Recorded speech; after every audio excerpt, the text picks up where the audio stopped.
Before you met her, did you tell her you were on probation for aggravated robbery? Yes. And did she give you any advice to, hey, you need to report? She was scared for my life too. Because the last time I was here, you had told me that I wasn't gonna get life if I ever came back here. No? I'm sure what I've said was from here on out, everything you do, you need to ask yourself if the actions you're taking, if that could result in you potentially going to prison for life. Calling.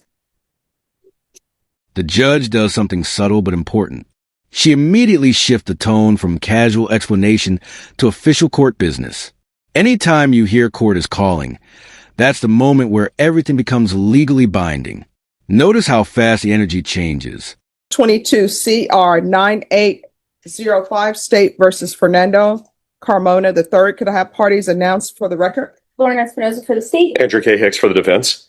And are you Mr. Carmona? Yes, ma'am. And are parties ready to proceed? We're ready to proceed, Judge. All right. Did you review the document entitled Motion to Enter Adjudication of Guilt and Revoke Community Supervision with your attorney? Did you understand it?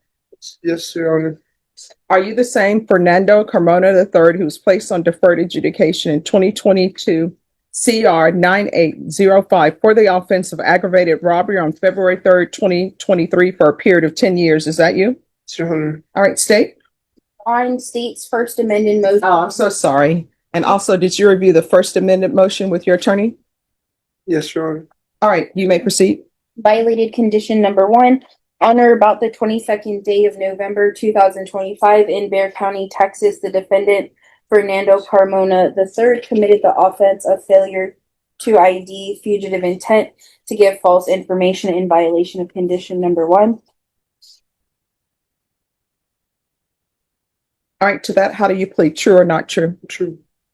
Violated condition number 1. On or about the 22nd day of November 2025 in Bexar County, Texas, the defendant, Fernando Carmona III, committed the offense of evading arrest detention in violation of condition number 1. How do you plead to that? True.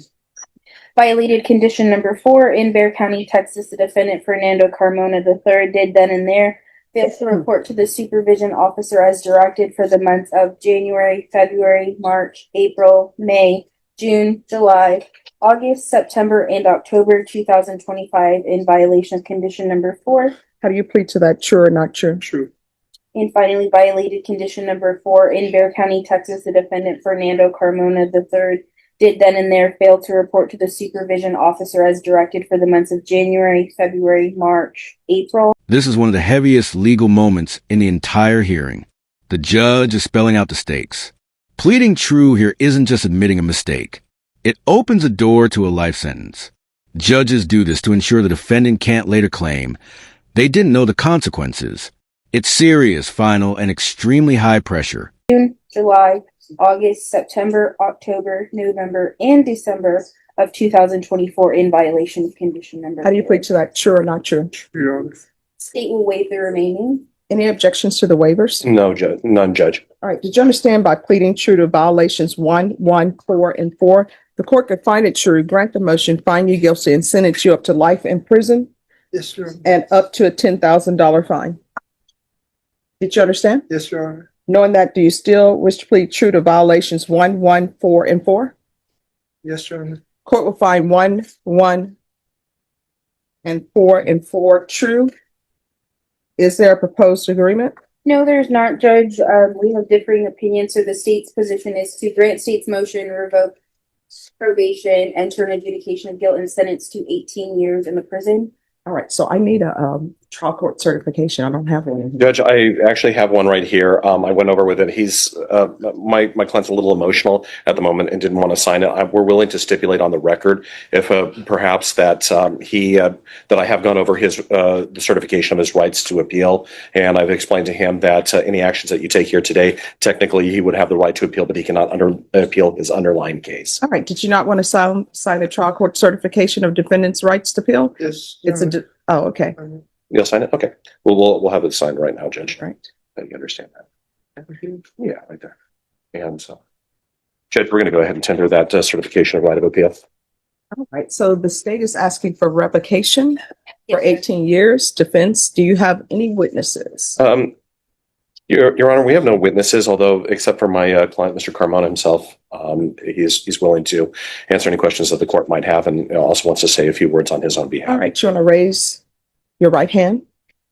Do you solemnly swear or affirm the testimony you give will be the truth and nothing but the truth, so help you God? Yes, Your Honor. All right, you can lower your hand, state your name for the record. Fernando Carmona. All right, let's get to the crux of things. Why did you never report? I was going through a lot at the time. I had a miscarriage with my girlfriend, and then my daughter's mom wasn't letting me see my daughter that I have right now, and I started taking a lot of drugs, and I just let time pass, and I wasn't really in the right state of mind. But you were in the right state of mind to commit new offenses. I had just panicked whenever I saw cops, and I just tried to run. Here's the thing. I don't think that you're a good candidate for probation. I understand that. And the reason being is because you were given a chance at probation. Sure. And I'm sure it was because of your age. The state recommended for you to have deferred adjudication. And when they did that, they took into consideration 3 cases. Yes, Your Honor.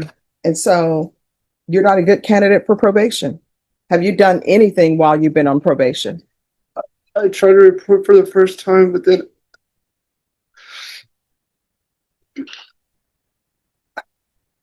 I'm sorry, Your Honor. I just had a lot of that had happened at the time, and I was just emotional, and I just wasn't who I am. I'm sorry.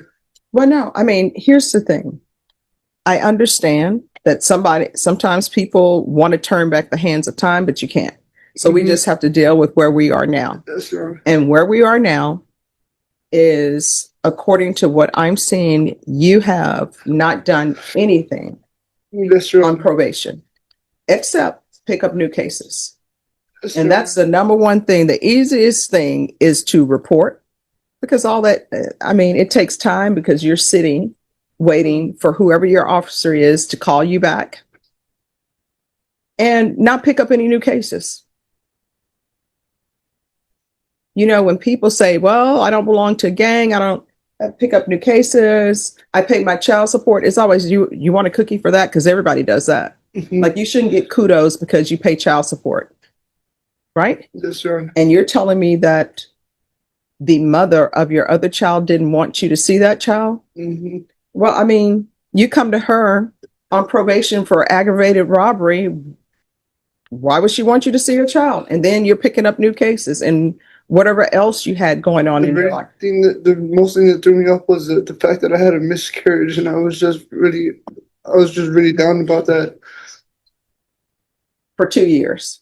Yeah. And I understand, and I don't want to make light of it. Anytime you lose a child, that stays with you forever.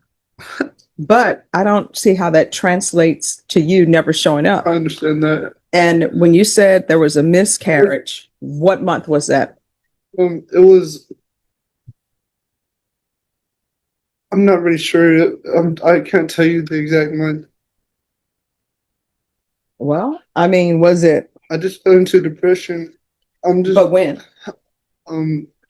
Around I had met my probation officer, and it was like a month after that. So, I mean, when would this have been, though? That's what I'm trying to figure out. So if you began probation, let's figure this out. Back in February of 2023, and you said that you made a visit. Oh, yeah, it was around April. In April what? 2023. Yeah.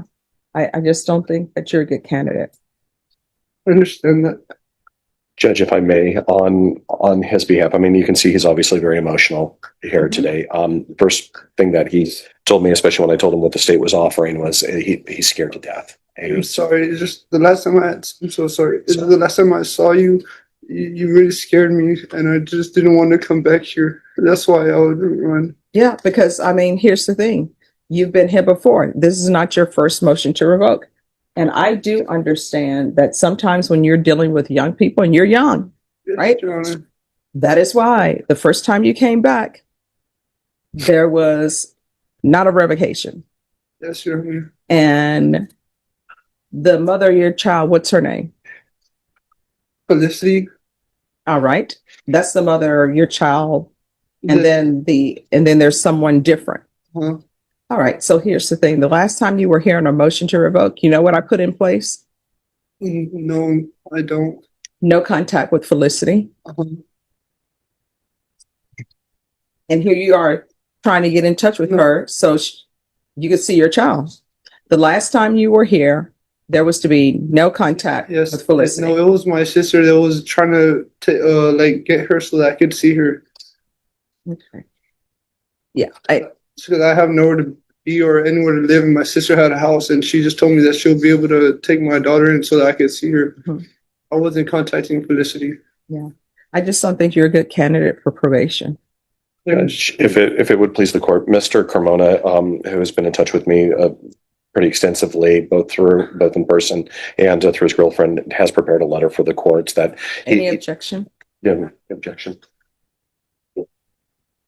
It's just a heartfelt something. As you can tell, Mr. Carmona doesn't really do the best job putting together his own words, and he just put his thoughts down on paper. No objection from the state judge. Thank you, Judge.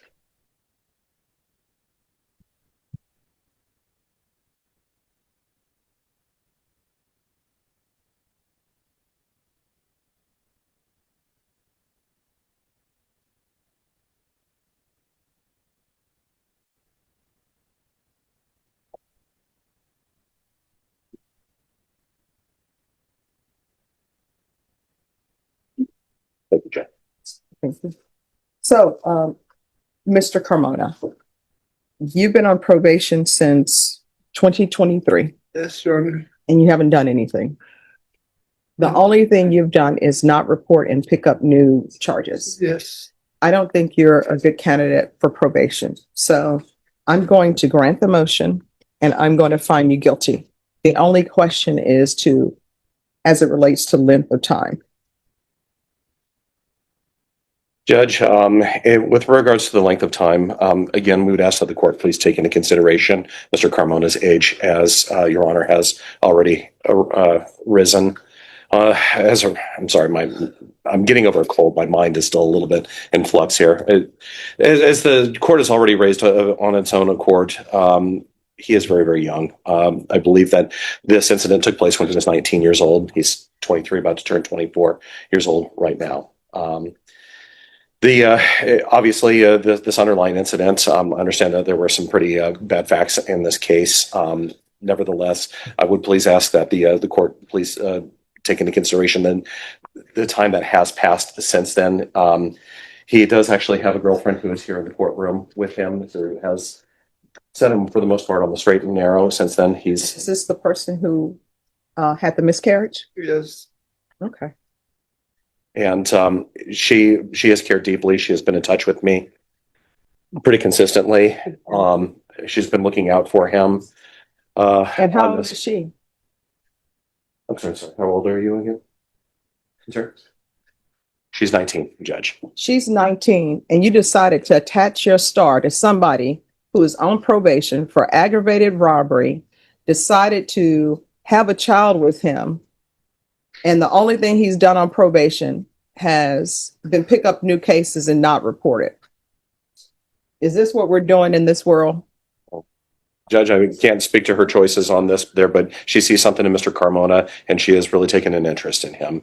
And as such, I would just, again, I can speak from a personal experience, Judge, that as a man, I was a different man from when I was 19 to 24, and then to what I am today. There's a reason why they say the brain doesn't stop developing until you're in your late 20s, especially as men.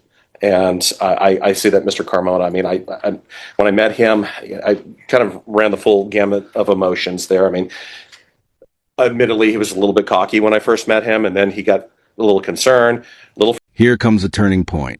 After everything, the violations, the emotional explanations, the arguments from both sides, this is where the judge weighs history, risk, rehabilitation, and public safety. Sentencing isn't just punishment. It's a legal calculation of responsibility versus potential. The tension you're about to feel is exactly why these hearings draw millions of views. Now today I see this very scared young man. And right now he is very, very much staring down the fact that he could be spending the rest of his life in prison. And again, based on the facts of, as I understand them, because I did not handle the underlying case, I've been handling only the MTR. I don't see anything here that would warrant him spending 18 years of his life where he would then get out and be in his 40s. He would, I'm going to be turning 50 pretty soon, but I can only imagine myself starting my life essentially 9 years ago. So I just don't see that the facts warrant that here. I ask that the court please take mercy on him in its sentencing, and please allow him to get another start at life. I think with some structure, he might actually show some potential.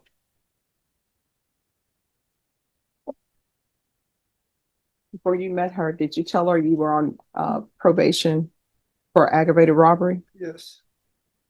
And did she give you any advice to, hey, you need to report?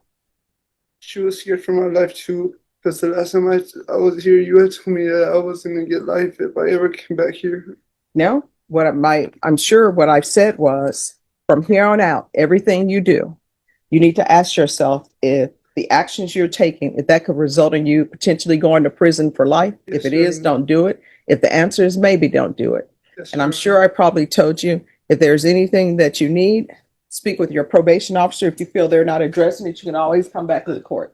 You did neither. Instead, what you did was not report for close to 2 years and pick up new charges. All right. The court is finding 1, 4, and 4 true. The court will find you guilty or revoke. I'll request a therapeutic community. There's an affirmative finding of deadly weapon. There's to be restitution to Miguel Zapian, if any. There's a $1,500 fine, time and money to run concurrently. There's to be no residing in households with minors, and the court will sentence you to 14 years in the prison. Judge, may I just please ask for reconsideration for less again, just based on everything here, Judge. I do appreciate that this was less than the 18 years that the state asked for, but again, may we please ask for reconsideration? Thank you for your arguments, counsel. Did you review the trial court certification of defendant's rights to appeal with your attorney? Did you understand it and sign it? Yes, Your Honor. All right, because this is not a plea bargaining agreement. You do have a limited right to appeal. That right to appeal is as it relates to the allegations in the motion that the court found true, which was 1, 4, and 4. Because this is a felony conviction, you're not allowed to own or possess any weapons or ammunition. If you have a question over what that is, you'll need to speak to an attorney. Do you understand? Mhm. All right, so your complete sentence from the court is 14 years. Therapeutic community, I cannot force them to place you in the therapeutic community or order that. You'll have to request it as well. There's an affirmative finding of deadly weapon, $1,500 fine. That fine will run concurrently with the time you serve, and there's to be no residing in households with minors. All right, good luck to you.